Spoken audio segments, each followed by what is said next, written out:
So, hello and welcome to this new lesson in which I will talk about soldering steps. What are the steps that you need to go through to solder correctly? It's very simple.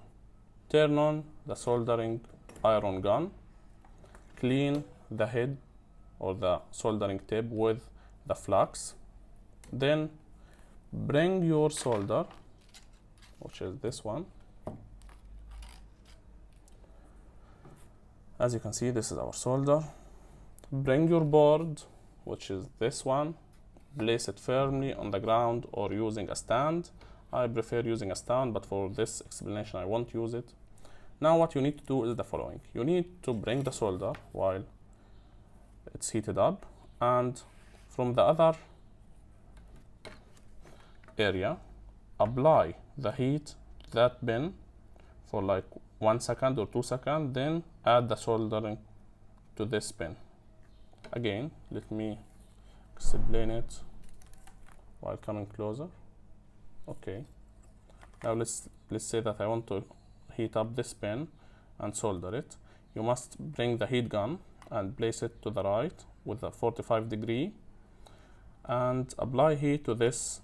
As you can see, this is a copper trace.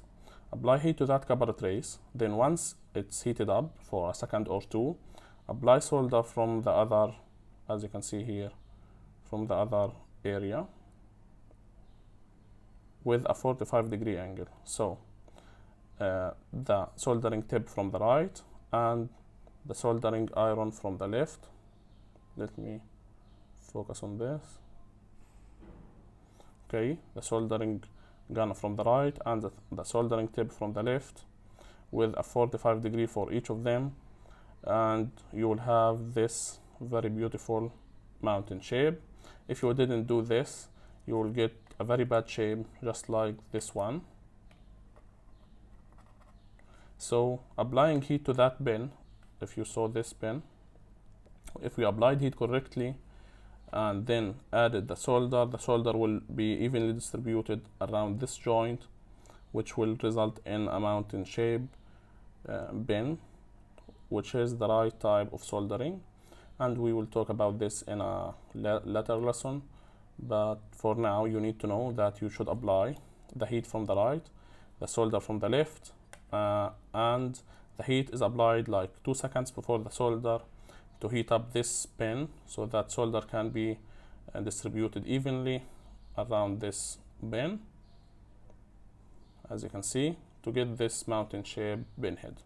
So 45 degree heat, pin tip, 45 degree solder, and you are good to go.